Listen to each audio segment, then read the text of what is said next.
Hey everybody, Michael LaFido. Welcome back to another episode of the Luxury Listing Specialist podcast. This is our special 200th episode. Some of you have been around from the beginning, and those of you that are just joining us, again, my name is Michael LaFido. I'm the author of the book, Luxury Listing Specialist, and I'm the founder of the Lux designation. And of course, this podcast. We are excited to have today's guest on. And before I bring on our guest, just a reminder, if you guys have any questions whatsoever, those of you that are watching or listening to a replay of this podcast, you can always shoot me an email, michael@marketingluxurygroup.com, michael@marketingluxurygroup. And if you're watching this live stream, please type in your questions for myself or for our guest. And really excited to bring on our guest.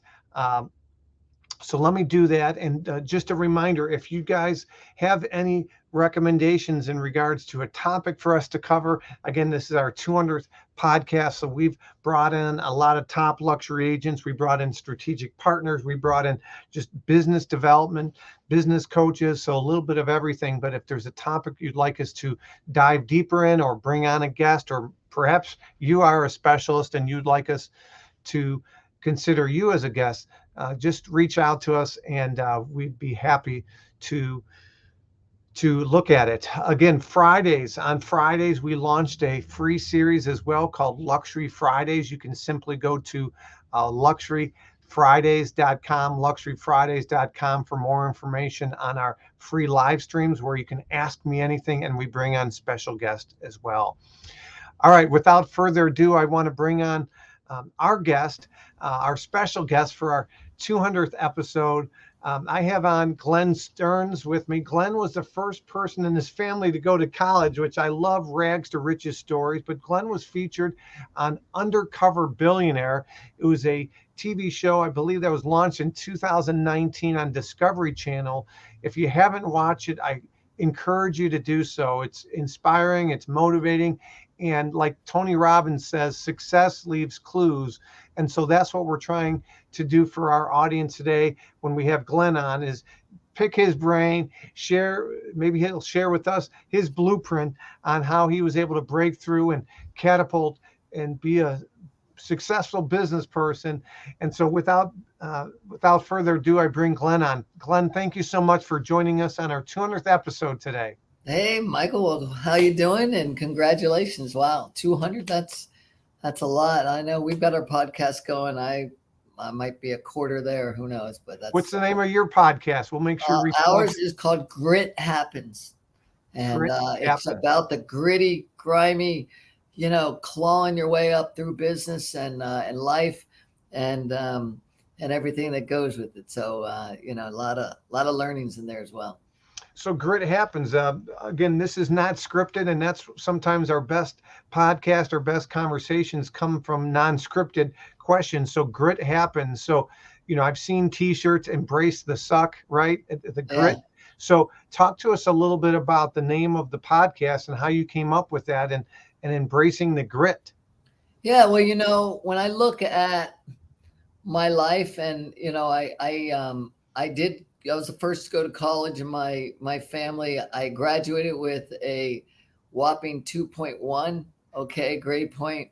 And most of the world that knows me goes, I think I'm smarter than that guy, And so I've enjoyed that. I've embraced it. I have welcomed the fact that, maybe I weigh more on the EQ than the IQ, right? Like reading books, deep, chemistry or any kind of big subjects it bores me. And so what I found was when I go through my life and look at some of the bigger markers, example, I had a child when I was 14 years old, and when I look at what happened when the world kind of falls in on you, or at least it feels that way, right? And then you can take either become the victim or the victor, as they say, right? And that's one of my earlier examples of my life where I realized that fighting through the grit and all that adversity really strengthens us and makes us who we are today, right? So I, I've got a million of those personal, and then it led to a really colorful business life where very much the same things fell into place there as well, right? Where, you run into things like 2007 and 8, and you have $100 million of buyback loans. Lost 85% of my business. I've got class action lawsuits. It's getting hit from everywhere, and then you start to fall back on that tough skin, and you realize that it's not luck, it's perseverance that's going to get you through and going to make you successful. And so, that's a lot of what, we talk about, and a lot of what I think I like to get out there to other people, because I enjoy the fact that a lot of people can go, I think I can keep up with that guy, and they can. It's just you have to surround yourself with great people, and then you have to be able to put up with a lot more pain than most people. So. Well, some really great information there, Glenn. I appreciate it. And I know through your bio, you talked about adversity, right? Becoming a parent at age 14. That's a lot of adversity. And I'm going to put, again, just a couple reminders for those of you that are watching live. You can type in your questions for Glenn. For those of you that are listening to the podcast, shoot me an email, Michael@Marketing Luxury Group, and we'll do some follow-up questions to Glenn after the fact. But you mentioned victim or victor mentality. And so I'm a huge proponent of that. I feel like so many people have a victim mentality and they feel like they're owed something. And so talk to me a little bit about your experience, whether it be employees or businesses that you've launched and failed at or been successful at. Talk to me a little bit about, hiring process. If you're putting together a team, victim versus victor. Obviously, you don't have a yes, no question, but what are some things that can help our listeners, our viewers, perhaps strengthen and battle through and perseverance? Well, the first thing that comes to my mind was when I just got out on my own, and I was the owner of my company. I'd gotten into mortgage banking in 1988. I worked there for 10 months, and then I started my own company. Ignorance is bliss, right? You don't know what you don't know. And I got into it, and I remember having a deal that we brokered out because we were a broker at that time, and we brokered it to a lender, and they didn't perform. They just turned the loan down, and the borrower was going away for his honeymoon, and he called us yelling and screaming and saying, "You've ruined my honeymoon." And I said, "Sir, you don't understand. It's not us. It's the lender we sent it to." And he said, "No." He says, "I hired you to find me the right lender, and it's you." And I sat there for a second thinking, wow, this guy's right. And if I stand behind excuses, if I sit and think that it's somebody else's fault, then I'll always fall in the path of feeling better, but not doing better. Right. And so, it was at that moment I said, you know what? I'm really sorry. You're absolutely right. Let me see what I can do. And I grabbed the file, took it away, ran to other lenders, explained the program, explained what we had, and figured it out.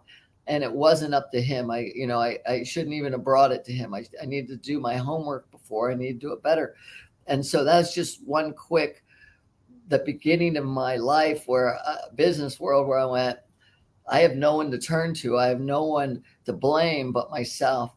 And if we take that approach, I think we take control of our own lives, no matter what, and you can say it's their fault, but why did you get into bed with them? You can say it's the other person's fault. You've got to be able to have a plan B. And it's really important. Or if you don't, you're going to always find a reason why it's okay to not take responsibility for what's going on. A plan B and sometimes a plan C, D, E, F, and G, correct? I've had double letters. I've gone through the whole alphabet. Yeah. There was, I think it was Apollo 13, the movie where, they laid everything out on the table, and they had the engineers there and said, we got to figure out a way to keep these guys alive and bring them back, right? So sometimes, you're hit with a curveball, something you weren't expecting, and you just got to roll up your sleeves and not hit the panic button, but try to focus. And you mentioned perseverance, taking us back to the market crash of 07, 08, 09. Talk to me about how do you not mix business with family life, right? I mean, I think being a parent and a husband or a wife or a partner is a lot easier when there's less turbulence. So when there's a lot of turbulence and air pockets and emergency landings, talk to me a little bit about on the personal side of things. What do you do mentally to stay positive? What do you do mentally to be engaged as a father, as a husband? Because I think it's a lot easier when business is going great. Right. I like sports, using sports analogies all the time, Glenn. Last year, my one son was on an undefeated team. They won the championship. This year, his team was 2-27. I think he learned a lot more about himself being on a 2-27 team than the undefeated team. Absolutely. It's funny because when I was starting out again in business, I would come home going, this was the worst day ever. You have no idea. And then the next day I'd say, you can't believe how bad it was today. And after about a couple of weeks of that, my wife goes, you keep saying it's your worst day. And I go, no, but you don't understand. It's 10 times worse than it was. And I think what happens, at least for me, was, again, you build up that tolerance, right? And you build it up, and I realized that when I went through 2007 and 8 and everything was stripped away and I was going to lose it all, I got to a place, we had our names on top of all the buildings. We had, hundreds and hundreds of employees that relied on us. And now, was this Stearns lending? This was Stearns lending, right? And and I could take you back through a few other companies. We were the largest HUD contractor in the country under two companies I owned. One was a title company, one was an audit company. Big issues that happened in those as well. But my point was that as we grow and mature and go through, our own experiences, you get wiser, right? And you get to, you've lived through them. But when I'd been through it in the past, I thought, this is it. It's over. I'm going to, I'm not going to make it through this. And, the embarrassment of having my signs come down and people know I'm a failure in the community and everyone see that I couldn't keep this business going. All that kind of pressure was there. And when I finally realized that's not, why do I worry about that kind of stuff, right? And when I let that go, and then I just said, look, I'm going to just go. And I literally took a clipboard and I went to every person. If I owed Morgan Stanley, Bear Stearns, Bank of America for all these bad loans that they wanted me to buy back, and I had 100,000 square feet of office space I didn't need. I went to the landlords and I went to the class action. I went to the lawyers by myself that were suing me, and just started talking to people. And I got in front of everybody and I said, I'm not going to hide. I'm just going to tell you I'll do my best, but I've got a clipboard. Are you going to work with me or are you against me? It's all I need to know. And I'm going to add up all my check marks. And if you're going to work with me, I'm going to fight like hell to make it happen. And if you're not, I know what I need to do. And by the time I got through, I had 100% of people said they'd work with me. And there was a big difference between that approach, what I found, and people that just stuck their head in the sands and said, if I just, close my eyes long enough, it'll go away. And it doesn't. And so we ended up becoming the biggest, mortgage lender, biggest wholesaler in the country. And so when I look at that and I see what's happened in the world since then, when things happen to me now, I go, well, we're going to learn a lot from this. And I'm not as concerned about the outside world as far as if a sign comes down, and if that doesn't control my life. I am concerned about employees, obviously, and their well-being, but we know there's cycles in our business, and we know we've got to go through them. And so it's the good and the bad of what we do. And if you do that and you communicate, you're probably going to be okay. You're going to make it through. Maybe you had 10,000 employees and now you got to go down to 3,000, or whatever the number is, 100, you go down to 20. It doesn't matter. It's life. You got to rebuild. You got to start over. You got to do things, and it's never a rising completely perfect kind of trajectory, right? It's this is the way it goes. Ups and downs, turbulence. And so when it, I remember coming in, and one day I was in my house and I just almost started crying, and I said, I can't get any lower than this. I'm like, this the feeling I have. I've never felt lower. And the second I said that, I went, wow, like there's nowhere to go but up from here. And I got excited, right? Like I can't get any lower.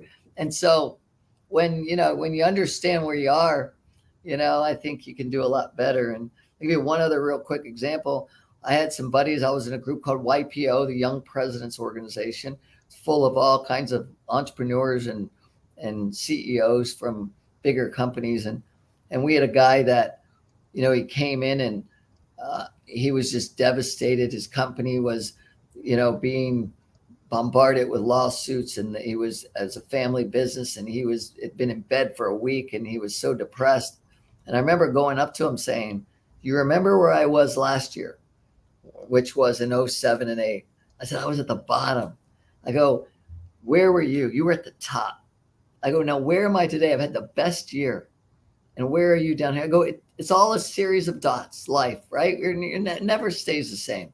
We're going to go up, we're going to go down, but this too shall pass, right? And that's one of my biggest mentors in my life told me that. George Argyros, he owned the Seattle Mariners and the Cal Airlines, and wonderful man. But that was one of the best advice he ever gave me, is this too shall pass.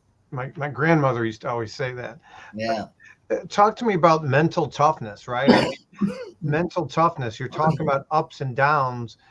How do you bounce back mentally, right? So for you personally, is it prayer? Is it reading books? Is it coaches? Is it mentors?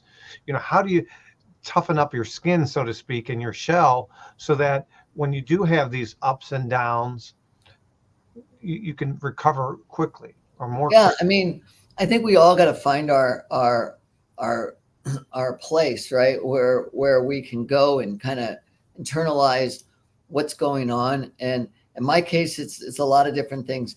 Me and my wife, we're spiritual people, right? We God-fearing people, so to speak.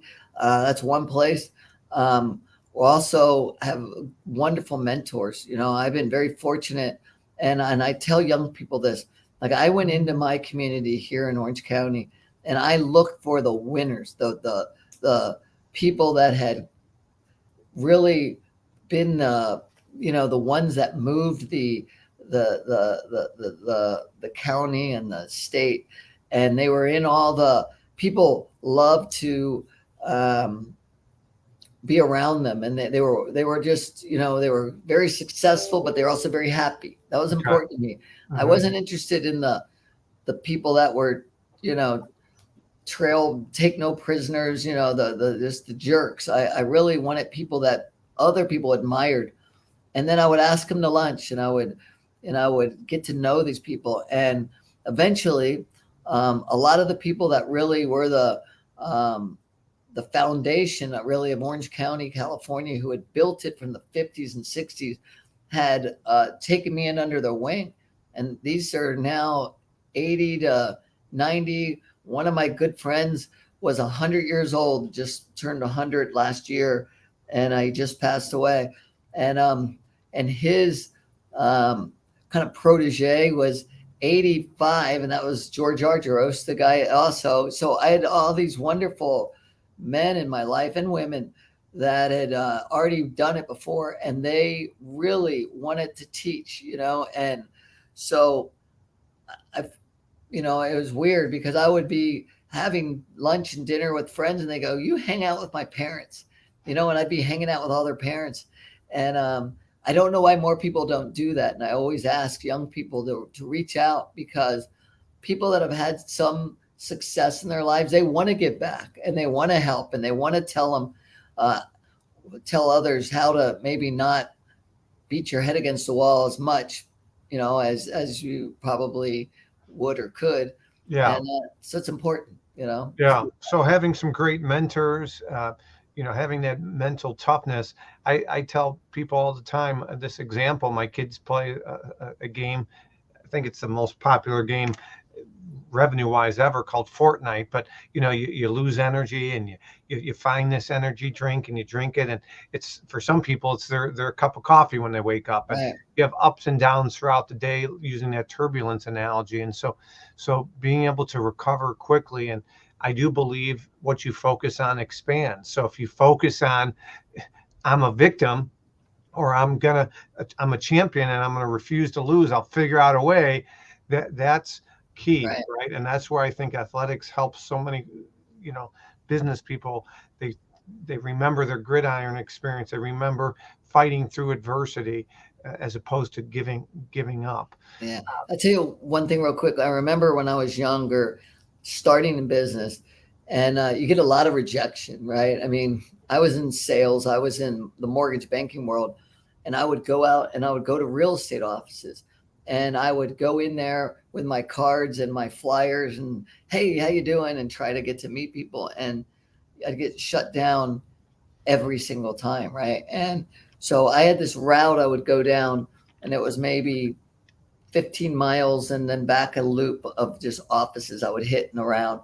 And I would go in there, get beat up. And then I'd put on Phil Collins' "I Don't Care Anymore," that song.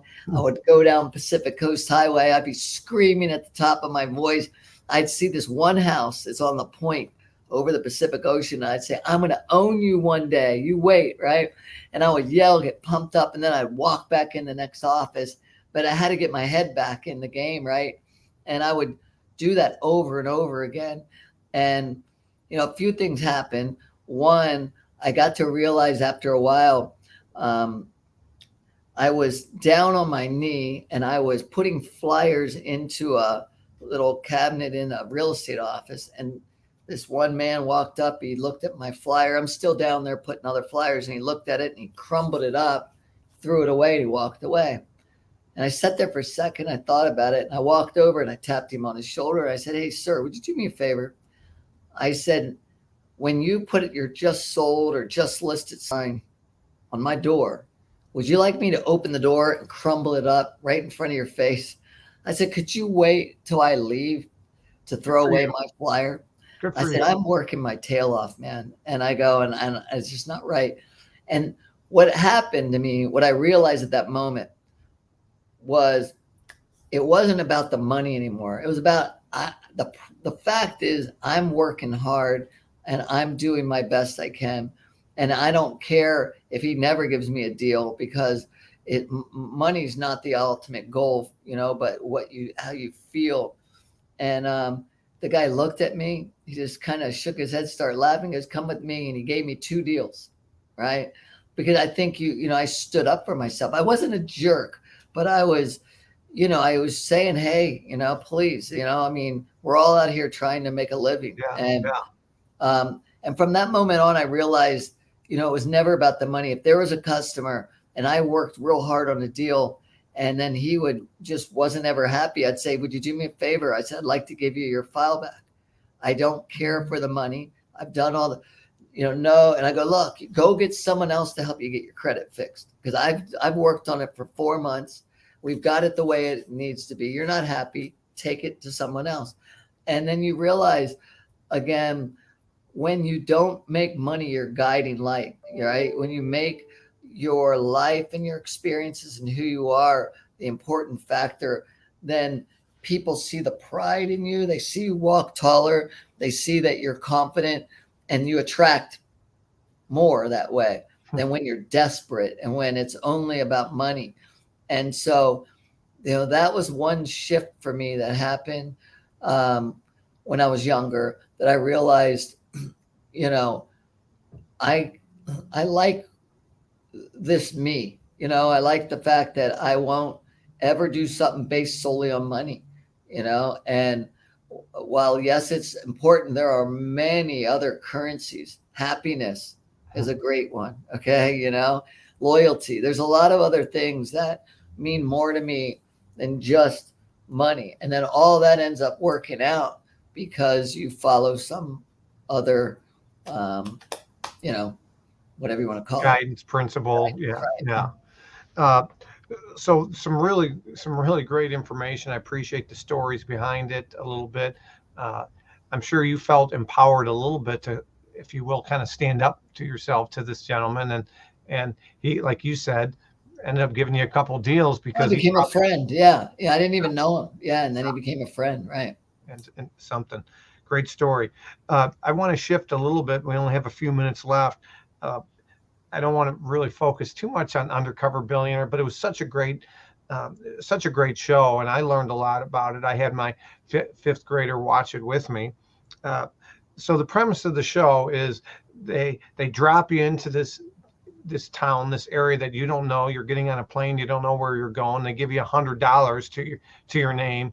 You go as somebody else, right? So you don't go as Glenn Stearns in this case. Right. And what am I missing here? And then they can go watch it and find it. Sure. Some replays. I know we watch on Netflix, so it's still out there. Yeah. Well, very quickly, my wife was in television 16 years ago. She and I did a show called Gilligan's Island, The Real Gilligan's Island. That was just thrown on my lap by someone else. And I went, all right, I'll do it. And I ended up winning that. And then for the next 12 years or so, producers kept calling me, hey, do you want to do another show? Do you want to do another show? And I said, look, I'm a business guy. It's okay. But I said, if you ever want to do a show where you take me, drop me off in the middle of nowhere with no contacts, no money, nothing. I said, I bet I could build a business again. Now, if you ever want to watch that, I go, sign me up. And Discovery calls me back and says, hey, if you're really willing to put your money where your mouth is, we do the show. And I said, hey, if you're serious, I'm serious. I didn't think much past that, right? I mean, so the idea was mine. They said, hey, we're going to want you between February and May. Can you do it? I said, I'll clear my schedule. And they said, all right, well, we're going to pop in. And so they did. They popped in. I was down in Miami on my boat, took me off. We flew to a place they wanted us to go. And, and I didn't think much about it more. And it's really been a wonderful kind of really just a denser version of real life, right? Where you get thrown, you don't know what's around the corner, and you got to deal with it. And in this case, it happened only the whole world was watching, right? And there was a lot of times, I'll tell you, when I was sitting there going, why did I do this again? I don't understand why I would put myself through this.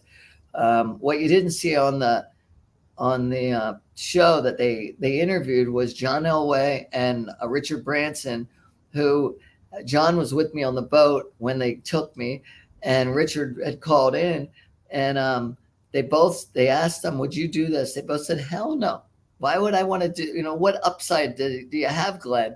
You can fail or you're going to fail, right? I mean, all you're going to do is you don't have a lot of good coming out of this. And I said, well, I think I could make it. That's why I want to do it. And why I wanted to do it was because of my kids, right? I had gone through cancer. I was kind of, in this sick phase of my life for a little while. And I wanted them to see their dad as a fighter, as someone that doesn't give up, as someone that's got integrity and does what he says and surrounds themselves with good people, etc. And so when the show started, and it got halfway through, I realized I'm not going to make it. I am going to fail. Those guys were right.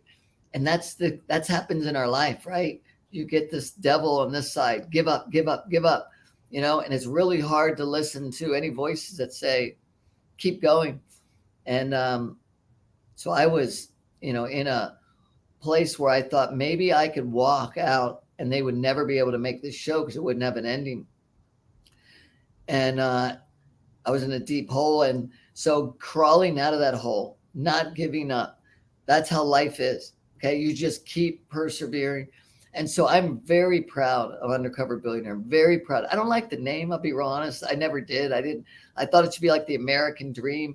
That's kind of the false show they went under to say, is some little college group filming me. But so I wasn't, I'm not big on the name, but it wasn't about that. Can I do this? But I thought, just don't give up. Don't let people, think that that's how life is. Life is hard and we don't always get what we want. But if we fight swinging, going down, that's what we need to do. And so when it ended up turning out the way it did, please watch it if you haven't seen it. I was very, very proud of it. And then super proud, if you haven't seen, we did a follow-up series called Undercover Billionaire Comeback City. There's also a second season with Grant Cardone and a couple other guys that I was producer of, actually, because I was, the guy who founded it. But Comeback City, episode 6, I'm most proud of that because it ties it all back together. So good. I have not seen that, so I'll episode 6, Comeback City. So thanks for sharing that, Glenn. Yeah. It's a great series, very inspiring. I have 3 kids, and like I said, my one son wanted to watch it with me, and my whole thing is entrepreneurship, right? And you can learn. Success leaves clues. I opened up this show with that with Tony Robbins, and that's why I have on here Glenn Stearns. Success leaves clues. Built businesses during the downturn, bounced back, recovered. Talk to us a little bit about today and what businesses you're part of. And I know one of them is called Kind Lending. So tell us a little bit about what you're working on today. Sure. So I had sold out of my Stearns Lending and I still had an ownership, but I was minority owner of that. When I had the opportunity to get back into it, I did and started Kind Lending. And, we've been at it for a couple, 3 years now and going strong. Things are going really well. And, we're been in the middle of this, we had the lowest rates in the history of ever. And now it's good. They've doubled. So it's been interesting, but I feel like, I'm back at the same place I was before where you rebuild and you figure it out. And so we're having a wonderful time, just really helping to rewrite kind of what mortgage banking is about. I called it Kind Lending on purpose because I think we got to go back to a lot of that influence of really being advocates for people, helping them, and doing it in a manner that you're proud of. And then we've opened up another joint venture called Success Lending. That's with EXP, and that is also going fantastic. It's based on really purchase home ownership, loans and loving that. And then doing some retail, doing some other joint ventures and other things, but just mostly mortgage banking is my bread and butter that I love. I got a lot of other things that we do, but that's my great. passion. That's great. And if I were to put a crystal ball in front of you, here we are in July of 2022. What do you anticipate? I tell people all the time, life is what drives real estate, right? Not mortgage rates, not who the president is, what gas prices are, what's going on in Ukraine or Russia. Life is what drives real estate. But I'd love to get your take on where do you think the market is going in the next 6 months to a year?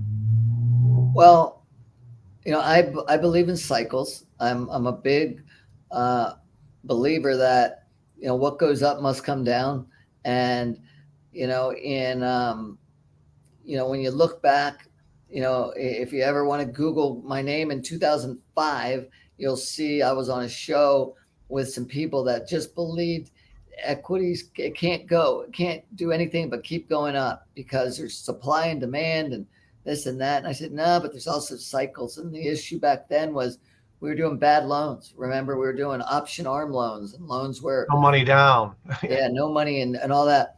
This is different, right? We've got issues with, in my opinion, we got issues where, that herd mentality, the home is 500,000. I'll give you 600,000 because I need it. And so a lot of that behavior, I think, where you're willing to overpay for stuff, it will also, I think, kind of swing back on people. And so there's going to be a correction, in my opinion. I don't know if it's in 6 months or whatever, but you can see, and I've been going all over the country, these bidding wars are slowing down, right? And so, you got to go and really find a great real estate agent that knows that market and understands what, the comparables are and what you're doing out there. And if it's going to be your home, a person's home that they're going to live in, write out the cycles. It doesn't matter, right? Your house will go up, it'll go down. It really won't matter if you can make your payment and afford it. But if you're only worried about equity appreciation, I would, say people that are doing that, it's not going to be good timing. I think we're at the very tippy top of the cycle. Let's put it that way, right?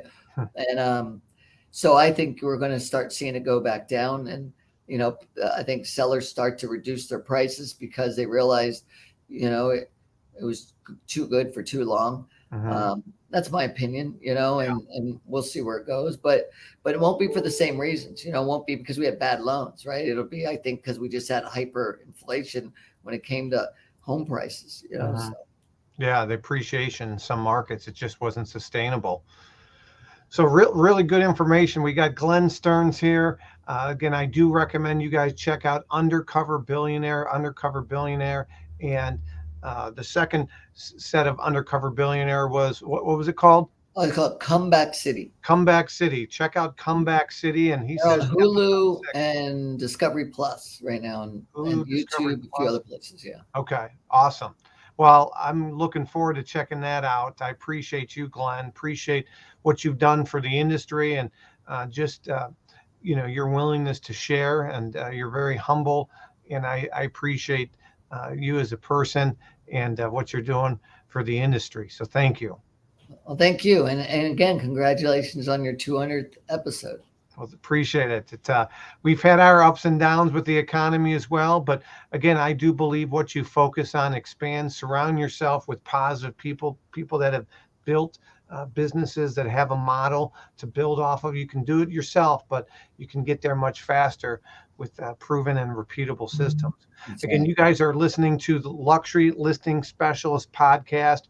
Again, you can go to our website, Luxury Listing Podcast, to listen to previous episodes. We're on iTunes, we're on Stitcher. Do me a favor, if you're getting value from today's episode or a previous episode, if we've earned it, please leave us a 5-star review. We could always use more of those. Again, I'm your host, Michael LaFido. You're in the right place if you're looking to work smarter, not harder. You're looking to increase your average sale price. You're looking to work with more buyers, more sellers, and you're looking to bring more value to your database, your clients, your current clients, your past clients. Again, I'm your host, Michael LaFido. It's been a pleasure, Glenn, having you on. I appreciate you. Say hi to your beautiful wife, and we'll talk to you soon. Thanks, Michael. Take care. Again, everybody, thank you again. Michael LaFido. Make it a great day. And if you guys have any questions, shoot me an email, michael@marketingluxurygroup.com, michael@marketingluxurygroup.com. Talk to you soon.